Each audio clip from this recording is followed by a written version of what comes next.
Students, आज का हमारा lecture number 5 chapter number 1 states of matter and phase changes. इसमें हम 1.5 जो हमारे पास टॉपिक है differences between elements, compound and mixture, जो टेक्स्ट बुक में टेबल की फॉर्म में लिखा हुआ है। इस वीडियो के अंदर मैं हर एक पॉइंट को एक एक पॉइंट एलिमेंट, कंपाउंड और मिक्सचर का इकट्ठा डिस्कस किया जाएगा उसी तरतीब के साथ कि सबसे पहले ओरिजिनल टेक्स्ट, उसकी ट्रांसलेशन, उसमें जो मेन कॉन्सेप्ट्स हैं वो आपको समझाए जाएंगे। देन उसको आपने प्रेजेंट किस तरह करना है, पेपर में कैसे लिखना है, और उससे रिलेटेड जो टर्मिनोलॉजीज होंगी और पेपर के पॉइंट ऑफ व्यू से जो क्वेश्चंस हैं, और सबसे अहम बात जो ड्यूरिंग टॉपिक क्वेश्चंस आते हैं एक्सरसाइज से रिलेटेड, अक्सर जो की बुक्स हैं, जो हेल्पिंग बुक्स हैं, उनमें उनके आंसर नहीं होते। तो इस वीडियो के लास्ट में 2 क्वेश्चन आएंगे जो इस टेबल के लास्ट में लिखे हुए हैं, उनको डिस्कस किया जाएगा, उनके आंसर आपको बताए जाएंगे। और एक और बात कि एलिमेंट, कंपाउंड और मिक्सचर का टॉपिक डिटेल से वीडियो नंबर हमारी जो 3 है, लेक्चर नंबर 3 में, वहां पर डिटेल से मेंशन है। तो आज सिर्फ उन चीज़ों को मैं ज़्यादा हाईलाइट करूंगा, बेसिक जो भी चीज़ें आएंगी उनको मैं एक बार बताऊंगा ज़रूर, लेकिन ज़्यादा जो डिटेल से उनको बताऊंगा जो न्यू चीज़ आएगी। ठीक है, तो शुरू करते हैं। Differences between element, compound and mixture. ये वही डायग्राम्स जो प्रीवियस लेक्चर नंबर 3 में आपको मैंने दिखाई थी। तो सबसे पहला जो पॉइंट है टेबल में, ये उसका ओरिजिनल टेक्स्ट है, एलिमेंट, कंपाउंड और मिक्सचर। ये हर एक की ट्रांसलेशन, ये पेपर में आपने किस तरह से प्रेजेंट करना है, मजीद जो उसमें पॉइंट्स निकल के आते हैं और इस तरह से हैं।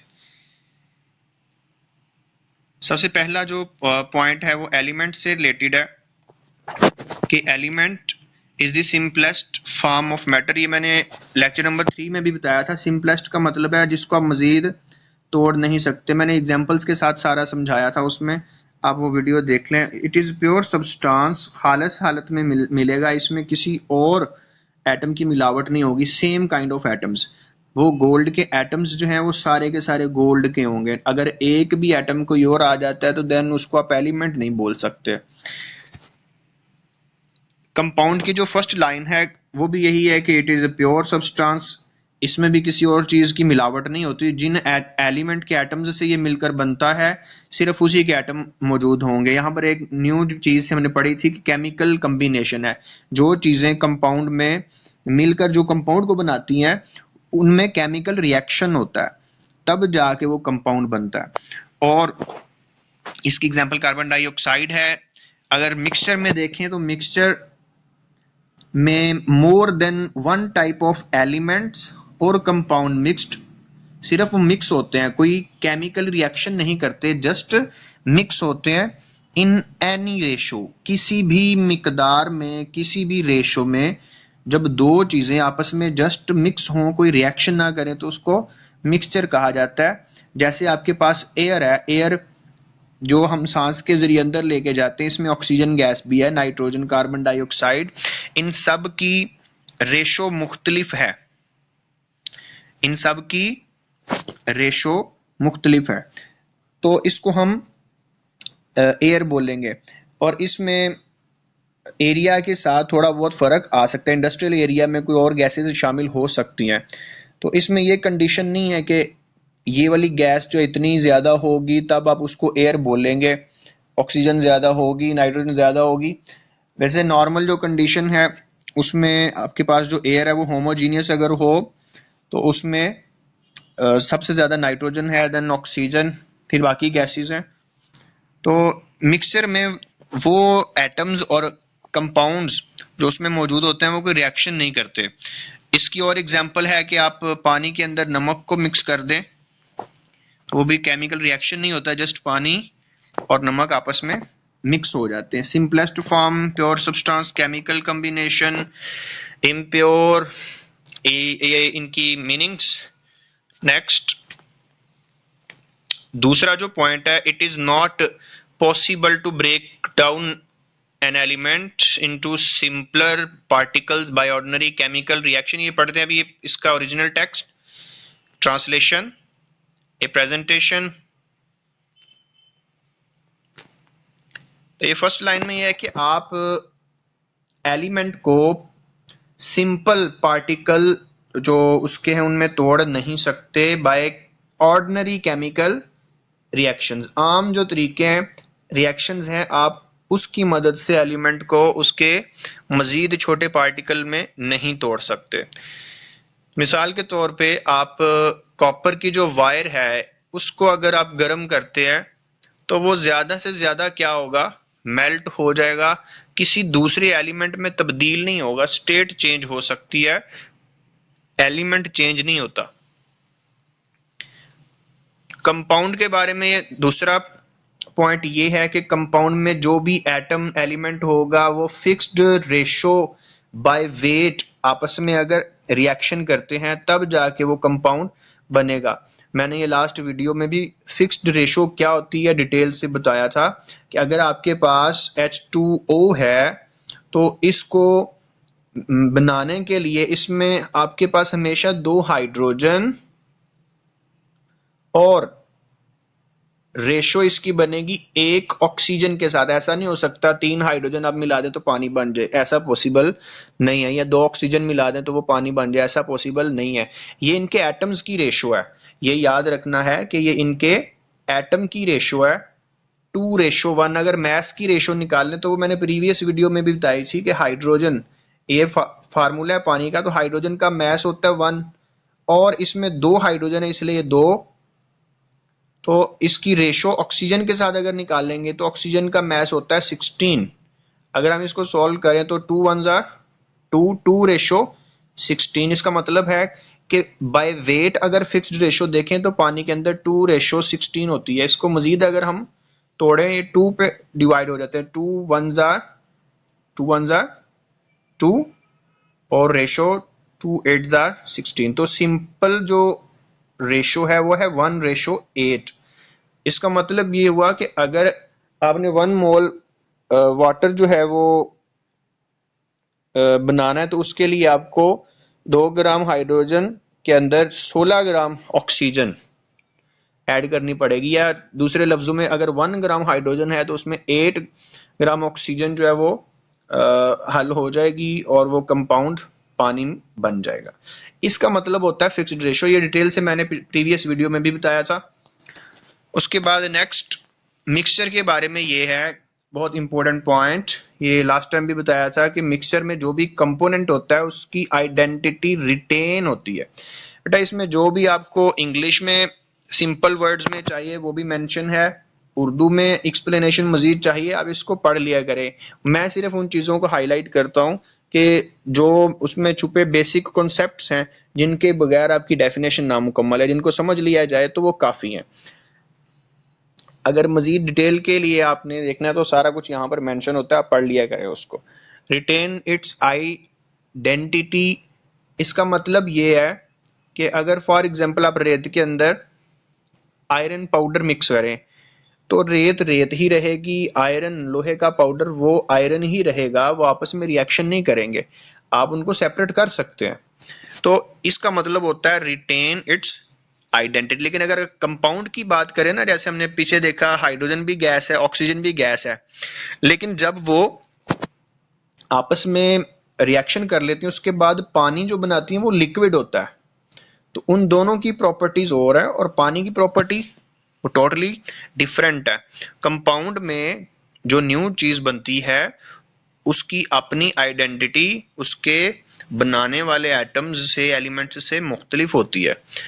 और मिक्सचर में क्या होता है कि आइडेंटिटी रिटेन रहती है, जो चीज आप जैसे डालोगे उसकी प्रॉपर्टीज उसी तरह ही आपको मिलेंगी, अपनी पहचान बरकरार रखते हैं। इसमें जो कीवर्ड्स,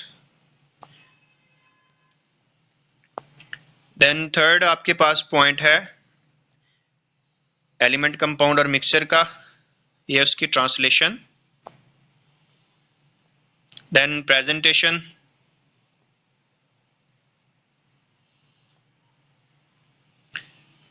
अब इसमें पहले पॉइंट में ये मेंशन है कि आपके पास जो एलिमेंट है वो एटम की फॉर्म में एग्जिस्ट करता है और इसको सिंबल के साथ आप शो करेंगे। ठीक है, जैसे हमने शॉर्ट फॉर्म्स रखी होती हैं चीज़ों की, ऐसे एलिमेंट की भी शॉर्ट एब्रीविएशन है। एब्रीविएशन कहते हैं शॉर्ट फॉर्म को, जिनसे हम उनको शो करते हैं, रिएक्शंस में लिखने में आसानी होती है। मिसाल के तौर पे जैसे सोडियम है, तो सोडियम का सिंबल हमने रखा हुआ है N कैपिटल और A स्मॉल, Na, ये सोडियम का सिंबल है। अब सोडियम लैटिन में अगर आप इसको देखें तो लैटिन में इसका नेम है नेट्रियम। नेट्रियम के पहले जो दो लेटर हैं वो N और A है। ये हमेशा याद रखना है कि अगर लेटर दो आते हैं किसी एलिमेंट के सिंबल में तो पहला कैपिटल होगा, दूसरा स्मॉल होगा। अगर दोनों कैपिटल लिख देते हैं तो गलत हो जाएगा। तो ऑक्सीजन है, उसका सिंबल O होता है, कार्बन का सिंबल C होता है, क्लोरीन का, ये सारे हमने एलिमेंट की एग्जांपल्स में भी देखा था। उसके बाद अगर कंपाउंड की बात करें तो compound, it is possible to break compound into its constituent elements. जो कंपाउंड है आप उसको उसके एलिमेंट में तोड़ सकते हैं। जैसे यहाँ पर जो एग्जांपल है वो अमोनिया की एग्जांपल है। अगर आप टेक्स्ट बुक की लाइन देखें तो वहां पर मेंशन है कि अमोनिया है ना आपके पास, ये अमोनिया का फार्मूला है। आप स्पेशल कंडीशंस दें तो ये नाइट्रोजन और हाइड्रोजन में तब्दील हो जाती है। ये रिवर्सिबल रिएक्शन शो कर देती है। इसमें अगर नाइट्रोजन और हाइड्रोजन मिलके अमोनिया बनाते हैं तो अमोनिया टूट कर दोबारा से वो दोनों गैसेस में कन्वर्ट हो सकती है। इसका मतलब है कि वो जिन एलिमेंट्स से मिलकर बनी थी अमोनिया, दोबारा से वो एलिमेंट्स आ सकते हैं। मिक्सचर में क्या है, मिक्सचर होमोजीनियस और हिट्रोजीनियस डिटेल से मैंने समझाया था। होमोजीनियस क्या होता है और हिट्रोजीनियस क्या होता है। होमोजीनियस कहते हैं इनकी composition through out mixture same रहे। इसका क्या मतलब है कि हर एक पॉइंट पे चीज एक जैसी हल हो, ऐसा नहीं है कहीं ज्यादा और कहीं कम। जैसे पानी के अंदर नमक डालो तो वो होमोजीनियस है, नमक हर पॉइंट पे एक जैसा हल होगा, कहीं से भी उसको चख के देख लो। और हिट्रोजीनियस का मतलब ये होता है कि कहीं वो ज्यादा हल है और कहीं कम। ठीक है, जैसे आपके पास गदला पानी होता है, गंदा पानी है, रॉक्स जो है चट्टाने, वो इसकी एग्जांपल ये मैंने समझाया था। लेक्चर नंबर 3 आप देखें, वहां डिटेल से चीजें और ज्यादा आपको मिलें। ये की टर्म्स हैं विद मीनिंग। पॉइंट नंबर 4, इनमें एग्जांपल्स हैं।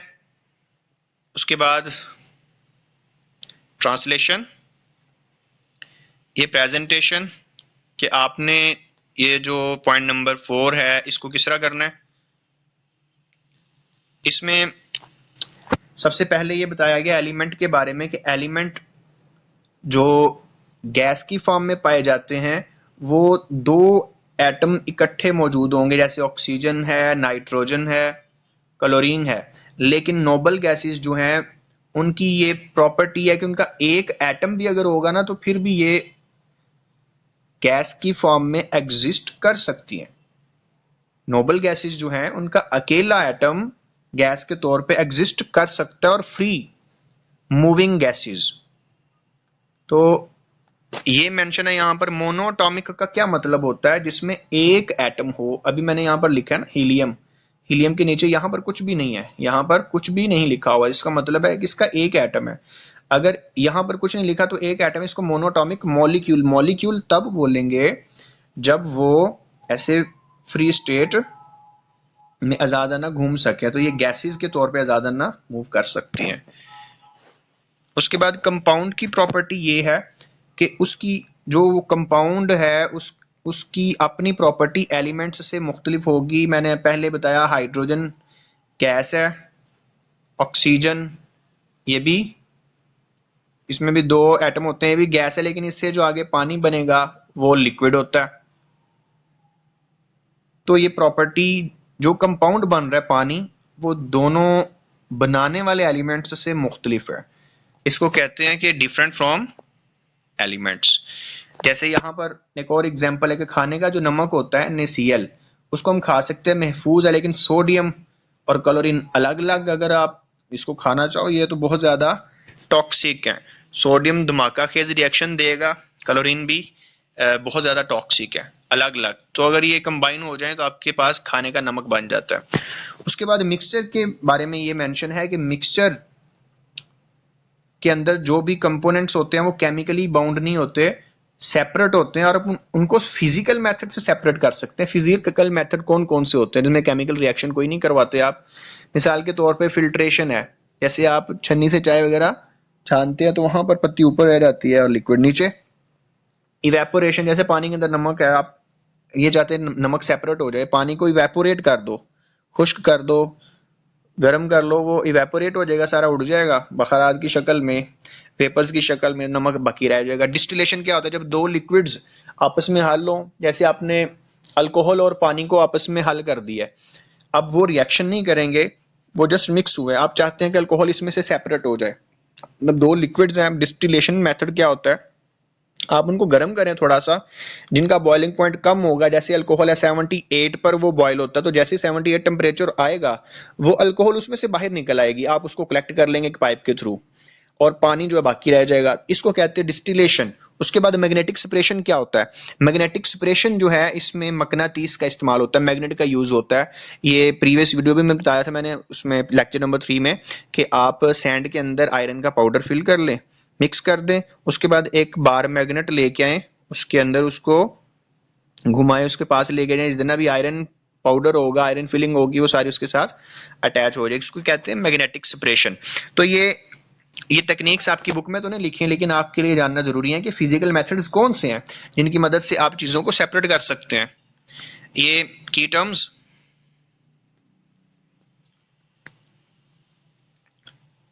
यहां तक आपका जो डिफरेंस है वो मुकम्मल हो गया। अब इस टेबल के लास्ट पर 2 क्वेश्चन है, जो टेक्स्ट बुक में टेबल लिखा हुआ है उसकी लास्ट पे 2 क्वेश्चन है एक्सरसाइज के। Which elements are found in pure state on earth? Pure state में, खालिस हालत में कौन कौन से एलिमेंट्स पाए जाते हैं? नोबल गैसेस में देख लें तो helium, neon, argon, krypton, xenon, radon. Noble metals में अगर आप देख लें, ये नोबल मेटल्स, नोबल ना इसमें लिखे, मेटल लिख लें बस। गोल्ड, प्लैटिनम, सिल्वर, ये 3 लाजमी लिखने हैं। नॉन मेटल में कार्बन है, ग्रेफाइट और डायमंड की शक्ल में, सल्फर, नाइट्रोजन। इसमें अगर आप सारे नहीं भी करेंगे, गोल्ड, प्लैटिनम, सिल्वर कर लें और नोबल गैसेस कर लें 2-3, उसके बाद कार्बन वगैरह कर लें, तो ये काफ़ी है। अगर सारा करना चाहते हैं तो वो भी ठीक है। उसके बाद सेकंड क्वेश्चन है, which elements are present in very small amounts on earth? थोड़ी मिकदार में इस जमीन का जो अर्थ क्रस्ट है उस पे कौन कौन से एलिमेंट्स पाए जाते हैं? उनको हम ट्रेस एलिमेंट्स भी कहते हैं। ट्रेस कहते हैं जो बहुत थोड़े हों। इसमें एस्टाटिन है, फ्रांजियम है, रेडॉन, रेडियम, इनके नाम आप याद रख ले। ये अर्थ क्रस्ट में ट्रेस एलिमेंट्स जिनको हम पढ़ते हैं। उम्मीद है कि जितना भी डिफरेंस होगा एलिमेंट, कंपाउंड और मिक्सचर के अंदर, वो क्लियर हो गया होगा। वीडियो से रिलेटेड कोई भी आपको प्रॉब्लम हो, मुझे फीडबैक लाजमी दें ताकि उसको आने वाली वीडियोस में मैं और बेहतर कर सकूं। कोई अपनी राय देना चाहते हैं, अगर कोई कॉन्सेप्ट क्लियर नहीं होता मुझे मजीद कमेंट सेक्शन में लाजमी बताएं। अपना ख्याल रखें। अल्लाह हाफिज़।